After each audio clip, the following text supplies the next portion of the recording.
Il y avait en 2012 environ 600 bouquetins dans le massif du Bargy en Haute-Savoie. Depuis lors, 337 ont été abattus de manière indiscriminée et 124 ont été euthanasiés car ils avaient été contrôlés positifs à la brucellose.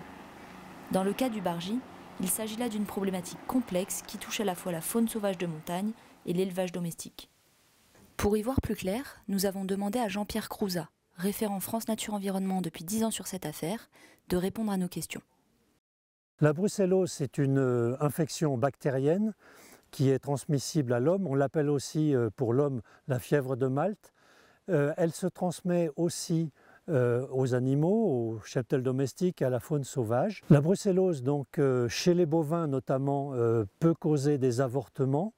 Et la France a été déclarée indemne de brucellose en 2005, ce qui explique que lorsqu'il y a résurgence de l'infection dans un élevage, eh bien, il y a réellement une grosse problématique pour la filière bovine, la filière au lait cru. D'un point de vue de la santé publique, en Haute-Savoie, il y a eu 2 cas en 23 ans, un cas en 2012 et un cas en 2021 dans des élevages. Il y a eu aussi 2 enfants qui ont attrapé la brucellose, c'était en 2011, et ils ont été soignés par antibiotiques. Parlez-nous un peu des bouquetins du Bargy. Donc il y a actuellement entre 340 et 410 bouquetins sur le massif du Bargy. Certains ont déjà été contrôlés, d'autres pas encore. Le taux d'infection à la brucellose est maintenant de 4% seulement. Il a été divisé par 10 en 5 ans et il est proche du taux d'extinction naturelle. Pourquoi parle-t-on d'animaux marqués ou non marqués? Au fil des années, 411 bouquetins ont été capturés sur le massif du Bargy pour être contrôlés. Tous les animaux séropositifs ont été euthanasiés, les animaux séronégatifs, donc sains, ont été marqués. Quelle est l'intention des pouvoirs publics? Il y a sur le massif du Bargy donc environ 200 bouquetins marqués et 170 bouquetins non marqués.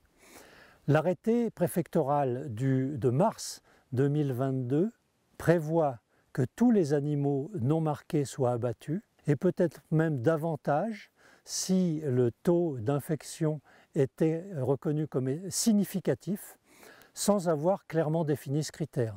Nous espérions que les pouvoirs publics entendraient l'avis 100% défavorable du CNPN et les 84% d'avis défavorables également lors de la consultation publique, mais ça n'a pas été le cas. Il y a eu donc un arbitrage interministériel qui a donné la priorité à la protection de la filière économique de la viande bovine et de la filière au lait cru. Et donc les bouquetins vont en payer le prix fort. L'abattage massif des bouquetins ne permettrait-il pas de régler le problème une fois pour toutes? Les pouvoirs publics veulent finalement en finir avec des opérations d'abattage massif et indiscriminé, alors que cette stratégie a montré son inefficacité et son caractère contre-productif depuis des années. La stratégie à mettre en œuvre vis-à-vis de la faune sauvage ne peut pas être la même que ce qui se fait dans une étable pour le cheptel domestique. Le plus grand risque est que les animaux survivants, et il y en aura forcément, s'éparpillent et transfèrent la brucellose, donc la bactérie, sur les massifs des aravis et des glières notamment. Par ailleurs, l'arrêté prévoit de tirer en priorité sur les jeunes femelles qui seront gestantes en mai-juin et c'est totalement inacceptable. Que va faire France Nature Environnement? Puisque les pouvoirs publics n'ont pas voulu entendre ni l'avis défavorable du CNPN, ni les avis émis par les citoyens pendant la consultation publique, nous allons devoir nous mobiliser à nouveau pour que soient préservés les 96% de bouquetins sains du massif du Bargy. Plusieurs associations, dont FNE et la LPO, vont lancer un recours en justice pour que les bouquetins sains du massif du Bargy soient préservés. Selon vous, quelles sont les mesures qui devraient être prises?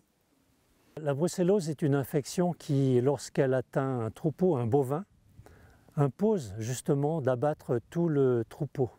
C'est un drame pour l'éleveur et nous comprenons le désarroi des éleveurs qui sont dans ces situations. De son côté, le CNPN ne préconise pas l'abattage massif et indiscriminé des bouquetins.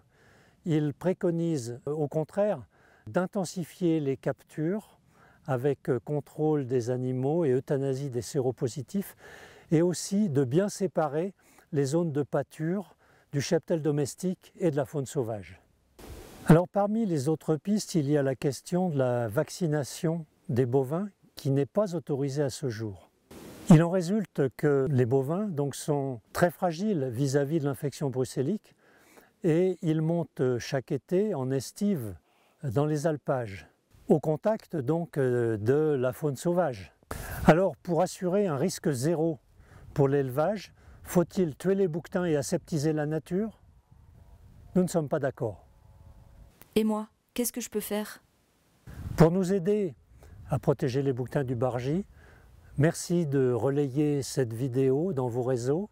Vous pouvez également signer la pétition que nous sommes en train de lancer sur Green Voice et éventuellement faire un don sur Hello Asso pour nous aider à couvrir les frais de la procédure que nous sommes en train de lancer. Nous vous remercions par avance de tout ce que vous pourrez faire pour nous aider à préserver tous les bouquetins sains du Bargy.